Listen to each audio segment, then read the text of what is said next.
ರಾಜ್ಯದ ರೈತ ಬಾಂಧವರಿಗೆ ನಮಸ್ಕಾರ. ನಮ್ಮ ನ್ಯೂಸ್ ಕನ್ನಡ ಮತ್ತೊಂದು ವಿಡಿಯೋಗೆ ತಮ್ಮೆಲ್ಲರಿಗೂ ಪ್ರೀತಿಯ ಸ್ವಾಗತ.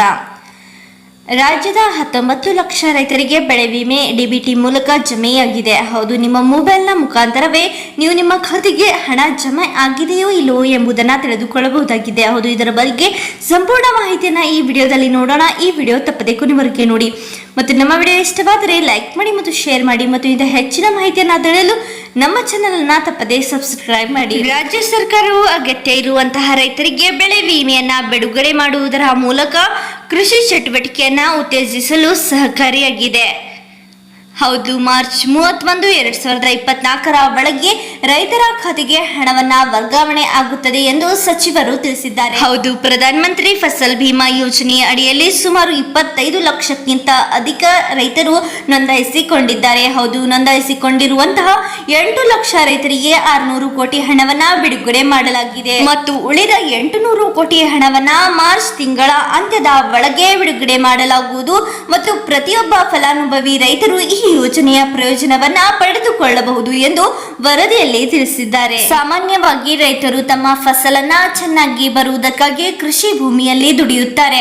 ಆದ್ದರಿಂದ ಈ ಬೆಳೆಗಳು ಕೂಡ ಯಾವುದೇ ಗ್ಯಾರಂಟಿ ಇಲ್ಲದಿರುವುದರಿಂದ ಜೀವ ವಿಮೆ ಮಾಡಿಸಿಕೊಳ್ಳುವುದು ಅಗತ್ಯವಾಗಿದೆ. ಹೌದು, ಒಂದು ವೇಳೆ ಪ್ರಕೃತಿ ವಿಕೋಪದಿಂದ ಏನಾದರೂ ಬೆಳೆ ನಾಶವಾದರೆ ಅಂತಹ ರೈತರಿಗೆ ದೊಡ್ಡ ಕಷ್ಟ ಎದುರಾಗುತ್ತದೆ. ಆದ್ದರಿಂದ ಜೀವ ವಿಮೆ ಮಾಡಿಸಿಕೊಳ್ಳುವುದು ಉಪಯೋಗವಾಗಬಹುದು. ಜೀವ ವಿಮಾ ಕಂಪನಿಯು ರೈತರಿಗೆ ಪರಿಹಾರವನ್ನ ನೀಡಬಹುದು.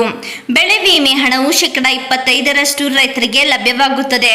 ಇನ್ನು 75% ಹಣವು ರೈತರಿಗೆ ತಲುಪುವುದು ಬಾಕಿ ಇದೆ. ಹೌದು, ಈ ಕೆಲಸವು ಮಾರ್ಚ್ 31 ಒಳಗೆ ಸಂಪೂರ್ಣ ಮುಗಿಯಬಹುದು ಎಂದು ಸಚಿವರು ತಿಳಿಸಿದ್ದಾರೆ. ಮುಂಗಾರು ಮತ್ತು ಹಿಂಗಾರು ಮಳೆಯ ಭಾವದಿಂದ ರೈತರಿಗೆ ಫಸಲಿನ ಮೇಲೆ ಬಹಳ ದೊಡ್ಡ ಪರಿಣಾಮ ಬೀರಿದೆ. ಹೌದು, ಆದ್ದರಿಂದ ಸರ್ಕಾರವು ಬೆಳೆ ವಿಮೆ ಹಣವನ್ನ ಬಿಡುಗಡೆ ಮಾಡಲು ಮುಂದಾಗಿದೆ. ಹೌದು, ಈ ಯೋಜನೆಯ ಅಡಿಯಲ್ಲಿ ನಿಮ್ಮ ಹೆಸರನ್ನ ನೋಂದಾಯಿಸಿಕೊಂಡು ನಿಮ್ಮ ಖಾತೆಗೆ ಹಣ ಬಂದಿದೆಯೋ ಇಲ್ಲವೋ ಎಂಬುದರ ಮಾಹಿತಿಯನ್ನ ನೀವು ತಿಳಿದುಕೊಳ್ಳಬಹುದು. ಹೌದು, ಸಂರಕ್ಷಣೆ ಎಂಬ ವೆಬ್ಸೈಟ್ಗೆ ಭೇಟಿ ನೀಡುವುದರ ಮೂಲಕ ನೀವು ನಿಮ್ಮ ಖಾತೆಗೆ ಹಣ ಬಂದಿದೆಯೋ ಇಲ್ಲವೋ ಎಂಬುದನ್ನ ಮಾಹಿತಿಯನ್ನ ಪಡೆದುಕೊಳ್ಳಬಹುದಾಗಿದೆ.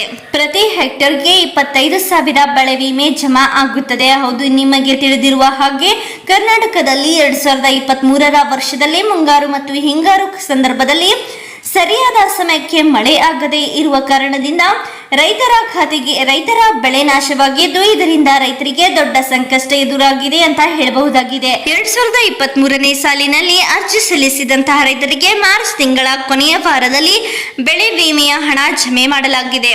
ಹೌದು, ಇನ್ನು ಕೆಲವೇ ದಿನಗಳಲ್ಲಿ ರಾಜ್ಯ ಸರ್ಕಾರವು ಮತ್ತು ಕೇಂದ್ರ ಸರ್ಕಾರಗಳಿಂದ ಬೆಳೆ ವಿಮೆಯ ಹಣವನ್ನ ಇನ್ನೂ ಕೆಲವು ಖಾತೆಗಳಿಗೆ ಬಿಡುಗಡೆ ಮಾಡಲಿದ್ದು ರೈತರ ಖಾತೆಗೆ ಬೆಳೆ ವಿಮೆ ಜಮೆಯಾಗಲಿದೆ ಎಂದು ಹೇಳಬಹುದು.